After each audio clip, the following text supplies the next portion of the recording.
Die Thema, wie ich schon angekündigt habe, ist Zoe, das Leben Gottes. Zoe ist das griechische Wort Z-O-E, was beschreibt das Leben Gottes.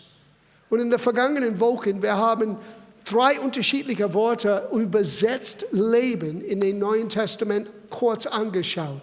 Das eine ist Bios, das natürliche, dauerhaftes Leben.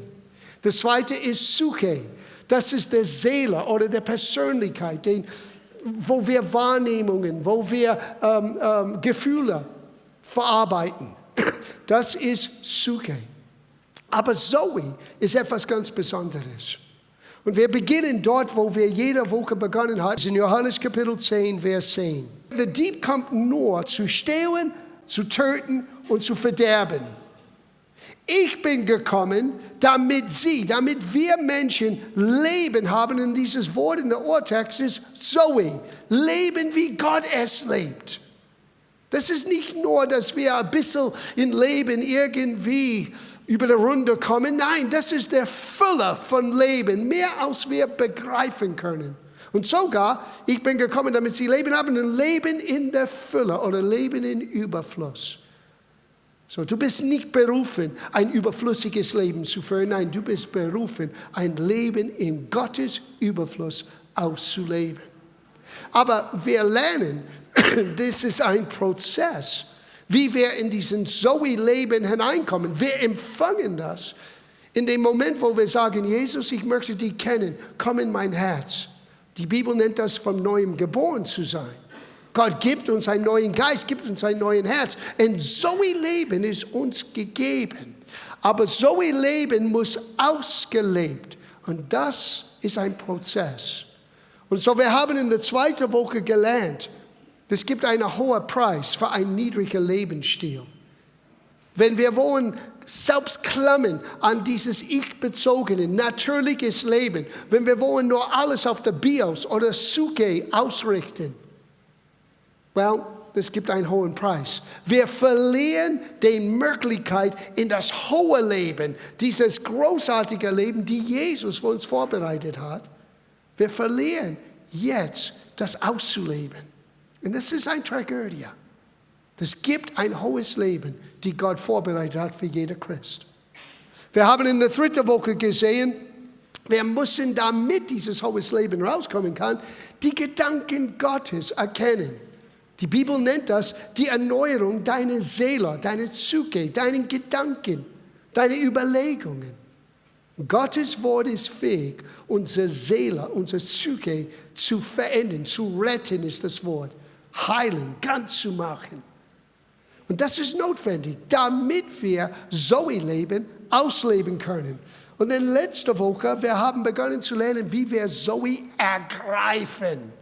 Sieh, man kann nicht passiv mit diesen Zoe-Leben-Gedanken angehen.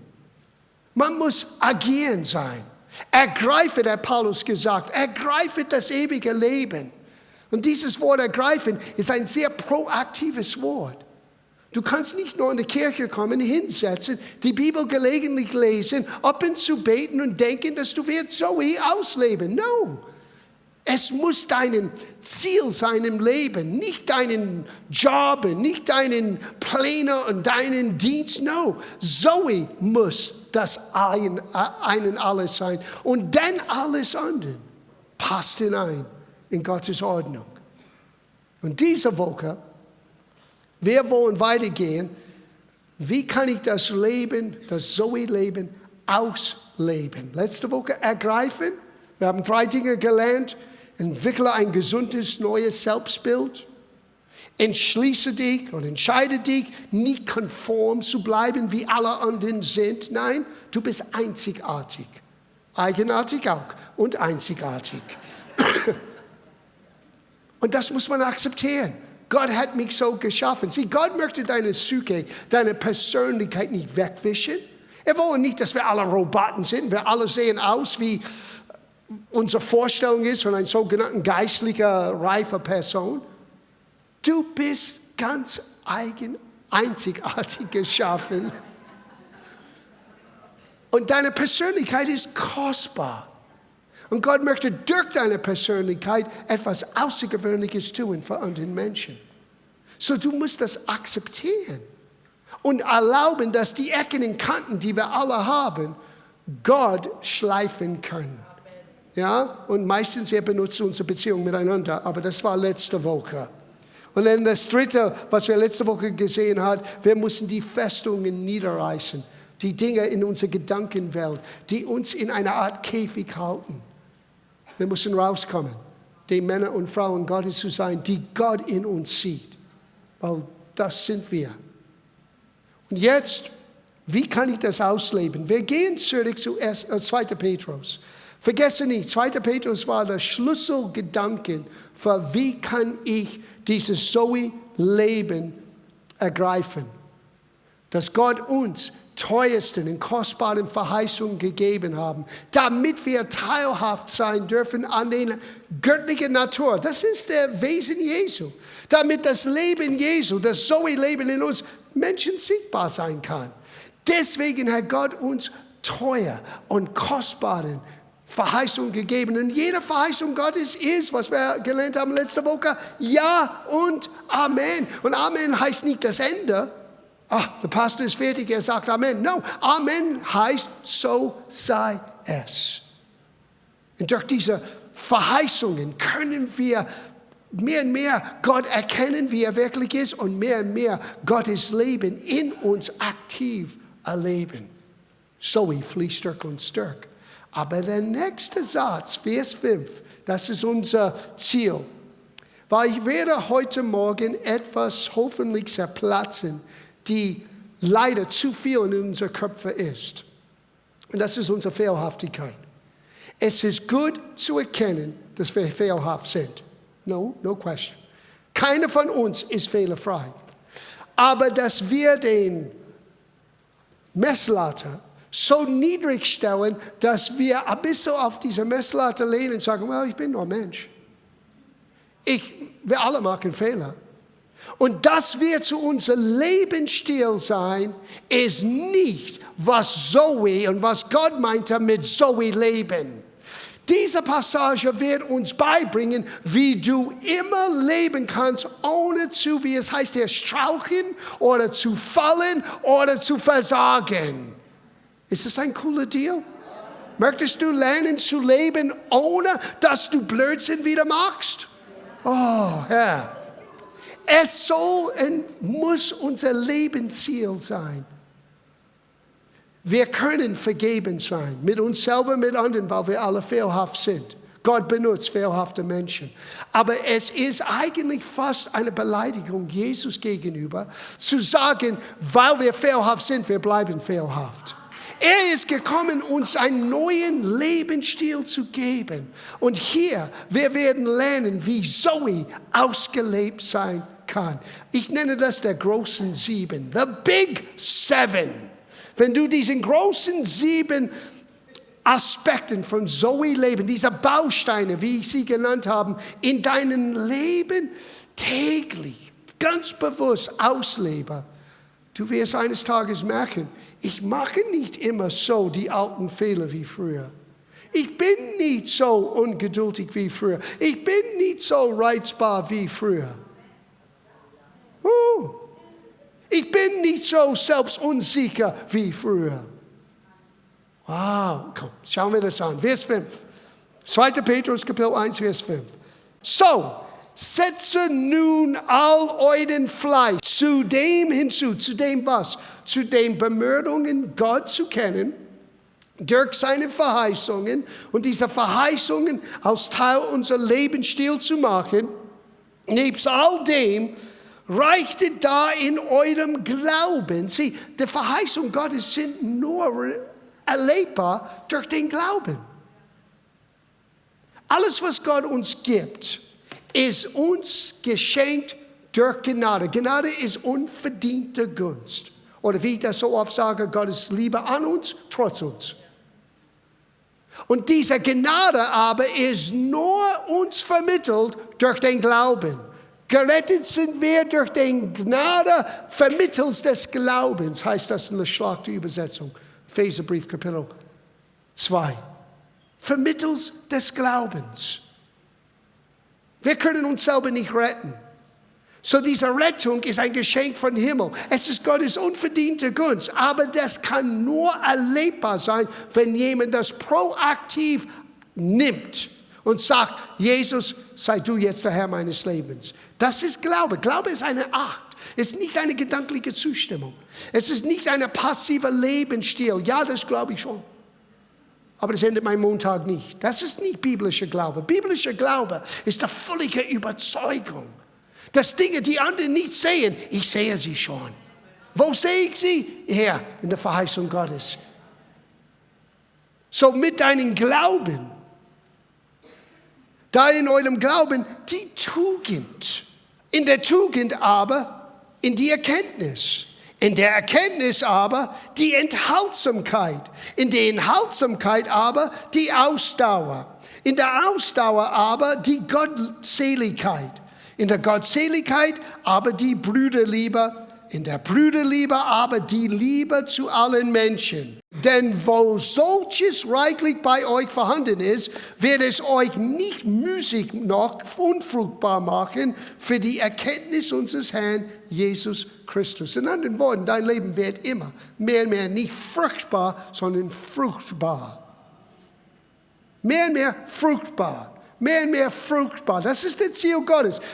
Man kann es so beschreiben, von Gnade zu Gnade, von Glauben zu Glauben, von Herrlichkeit zu Herrlichkeit, von Sieg zu Sieg, von Stärke zu Stärke. Das ist alles biblische Aussage, was sie gerade gesagt hat. Das ist nicht ein Pep-Rally, das ist nicht euch aufzumuntern, das ist tatsächlich Gottes Wort. Aber wir sehen es nicht immer jeden Tag.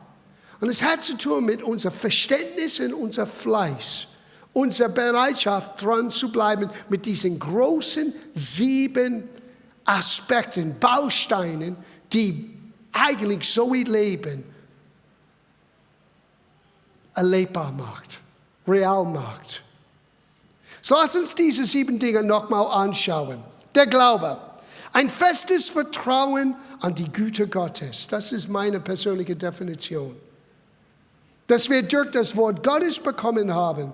Es ist eine feste Überzeugung. Hebräerbrief Kapitel 11, Vers 1. Es ist aber der Glaube, ein Beharren auf dem, was man hofft, eine Überzeugung von Tatsachen. Und bitte unterstreicht das. Wir reden nicht hier von Pie in the Sky, von irgendetwas, was abstrakt ist und nicht. Nein, wir reden über Tatsachen. Der Unterschied ist, diese Tatsachen sind nicht in der natürlichen Welt, die sind in Gottes echter, realer, geistlicher Welt. Und der Glaube gibt uns die Fähigkeit, das aus dem geistlichen Welt Tatsachen zu nehmen und sie als Realität zu erleben in unserer natürlichen, 5 Sinne bestimmte Welt. Das ist der Glaube. Vers 6, es heißt, ohne Glaube, es ist unmöglich, Gott wohl zu gefallen. Now, das klingt vielleicht hart. Ist Gott sauer mit mir, wenn ich manchmal in Zweifel? No, Gott versteht deine Menschlichkeit. Aber wenn wir wissen wollen, was Gott gefällt, dann müssen wir verstehen, Gott möchte uns in einen Ort bringen, in eine Einstellung bringen, wo wir trotz manchmal schwieriger Umstände sagen, ich vertraue die Verheißung Gottes. Und nicht nur müssen wir glauben, dass er ist, dass er existiert. Das ist ein bisschen zu wenig. Dass er auch ein Belohner ist für diejenigen, die ihn ernsthaft suchen. Sieh, Gott möchte dein Leben bereichern. Gott ist nicht dein Problem. Wenn du hier reinkamst heute Morgen und dachtest, oh Gott hat mir so viel. No, Gott ist nicht dein Problem.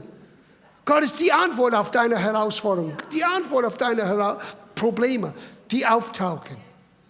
Was sieh, der Feind möchte nicht, dass wir das entdecken. Der Feind möchte nicht, dass wir so ausleben. Der Feind möchte nicht, dass wir ein erfülltes Leben ausleben. Und, weil wisst ihr, das ist wie im natürlichen Sinne eine ansteckende Situation. Wie eine Krankheit kann ansteckend sein. Der Grippewelle. Hey, das ist eine Lebenswelle. Es ist ansteckend. Wenn Menschen fangen an, ein erfülltes Leben, Freude und Friede und echte, nicht vorgespielte, sondern echte, wahre, tiefgehende Beziehungen im Leben, in deinem Leben zu sehen, wait a minute, warum ist dieser Mensch so? Und dann können wir sagen, wegen Jesus. Er ist gekommen, uns Leben zu geben und Leben in der Fülle. So, wir müssen vertrauen, dass Gott es gut mit uns meint, dass er uns belohnen möchte. Wir müssen ihn nur suchen. Er sagte zu den Glauben, die Tugend. Was ist Tugend? Tugend ist eine wertvolle Eigenschaft. Es ist der Charakter Gottes in uns. Ich habe das so geschrieben. Es ist zu lernen, integer zu sein. Ein Mann, ein Mensch, ein Wort. Man sagt, was man meint, und man meint, was man sagt. Sieh, wenn wir flapsig umgehen mit unseren Worten, wenn wir sagen etwas und das nicht tun, das baut in uns eine gewisse Skeptizismus hinein Gott gegenüber. Warum soll Gott sein Wort halten, wenn wir nicht unser Wort halten können? Now, es gibt Dinge im Leben, weil wir leben in einer unvollkommenen Welt. Ich werde hier um 18 Uhr sein und ich komme 3 Minuten zu spät. Was ist die Tugend? Entschuldige mich, ich war verspätet. Es ist nicht schwer zu sagen, sorry. Etwas zuzugeben, wenn wir unser Wort nicht gehalten haben. Aber wir müssen zurückkommen. Wenn wir so ausleben, wir müssen lernen, mit Gottes Hilfe solche Menschen zu sein. So, mit dem Glauben, die Tugend. Integer, ehrlich, offen. Das Nächste. Na, man könnte jede Woche über eine dieser Aspekte sprechen, aber ich wollte euch heute Morgen nur diesen 7 geben als Vision, wie du ganz praktisch Bausteine in dein Leben einbauen kannst, alte Festungen niederzureißen, ewiges Leben ergreifen und ausleben. Das ist das Ziel für heute Morgen.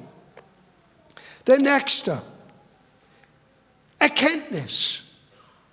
Er sagte in der Tugend, aber die Erkenntnis. Welche Erkenntnis? Die Erkenntnis Gottes. Wie Gott ist. Sieh, all das ist unmöglich getrennt von Gottes Wort. Wir brauchen sein Wort. Und wir brauchen Gott zu kennen, wie er uns sagt, dass er ist. Nicht wie wir das denken. Nicht wie wir das ausgedacht hatten. Ihm zu kennen. So in meinen Bemühungen, integer zu sein, ich muss auch immer wieder neu zu Gottes Wort kommen und ihn besser kennenlernen. Jesus, ich möchte dich sehen. Gesundheit. Ich möchte dich sehen, wie du wirklich bist. Na, ich folge Christus nach über 42 Jahren.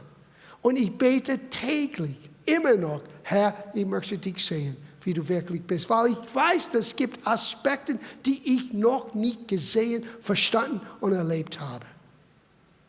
Und ich weiß, dass jeden Tag es gibt Neues, was Gott mir geben kann. So, wir brauchen die Erkenntnis.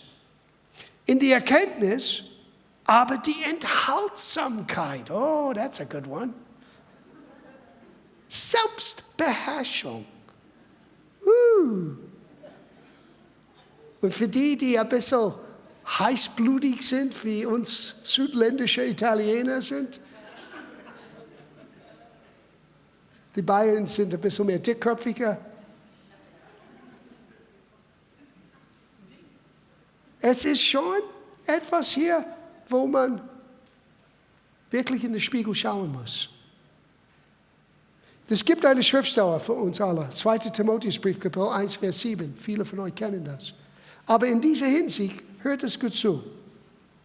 Denn Gott hat uns seinen Heiligen Geist gegeben. Und das ist kein Geist der Furcht oder Angst, sondern ein Geist, der uns mit Kraft, Liebe und Selbstüberwindung erfüllt. Selbstbeherrschung, Enthaltsamkeit, die Fähigkeit zu sagen, nein zu das, was ich weiß, nicht gut ist, auch wenn es schmeckt. Gehe vorbei bei meinem Kühlschrank. Manchmal muss ich Enthaltsamkeit ausüben. Und Enthaltsamkeit ist die Fähigkeit, nicht immer deine Meinung zu äußern. Es gibt eine Zeit für alles. Es gibt manchmal einen Moment, wo du solltest eigentlich lieber still sein. Vielleicht bete zuerst. Das ist für mich ein großes Problem. Ich bin ein ziemlich impulsiver Mensch, habt ihr vielleicht gemerkt. Und in meiner Impulsivität, manchmal habe ich selber Probleme verursacht. Vielleicht muss die andere Person etwas sagen oder braucht etwas Zeit, auch selber Dinge zu sehen. Bisschen langsamer zu reagieren ist auch ein Aspekt von Enthaltsamkeit. Enthaltsamkeit. Wir gehen weiter. In der Enthaltsamkeit, es wird noch schlimmer, die Ausdauer. Es ist, als ob nicht Enthaltsamkeit wird nicht schlimm genug sein, Selbstbeherrschung. Jetzt muss ich geduldig sein.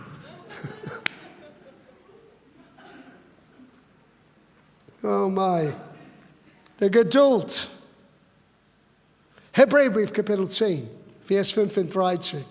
So werfet nun eure Freimütigkeit nicht weg, welche eine große Belohnung hat, denn Ausdauer tut euch Not, damit ihr nach Erfüllung des göttlichen Willens die Verheißung erlangt. Sieh, das ist, wo es manchmal hakt bei Menschen. Die sehen die Verheißung, die ergreifen das im Glauben, die versuchen das auszuleben, aber du brauchst Ausdauer. Und das Wort Ausdauer heißt Beständigkeit, konstant zu sein. Nicht hoch und runter, nicht der Pastor hat gebetet, jetzt habe ich eine Gänsehaut, jetzt weiß ich und 2 Tage später bist du flach am Boden, weil die Welt ist nicht mehr dasselbe. Das ist nicht Ausdauer. Ausdauer, und das ist für mich einer der höchsten Ziele, konstant zu leben. So, ob es Lob ist oder Kritik, es sollte uns nicht bewegen, sollte uns nicht durch den Wind bringen. Konstant, Ausdauer. Nebst deiner Ausdauer brauchst du Gottseligkeit. Na, das heißt nicht ein Heiligschein hier oben. Gottseligkeit ist das, was Gott gefällt.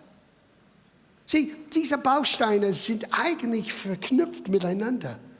Alles kommt durch Gottes Wort, es kommt alles durch Gottes Gnade, ist alles eine Auswirkung von Gottes Wirken in unser Leben. Aber wenn wir wirklich diese 7 Dinge miteinander anschauen, was tue ich mit der Erkenntnis Gottes? Ich lebe das aus. Das ist Gott wohlgefällig, das ist Gottseligkeit. Und Paulus sagte, dass das Evangelium ist ein großer Gewinn, wenn es verknüpft ist, wenn es verbunden ist mit Gottseligkeit und Genügsamkeit. Ich bin glücklich, egal ob es viel oder wenig, obwohl ich Herausforderungen habe oder nicht. Mein Glück eigentlich entsteht in Jesus, nicht in die Umstände. Gottseligkeit. Und dann mit der Gottseligkeit, wie heißt das hier? In der Gottseligkeit, aber die Brüderliebe.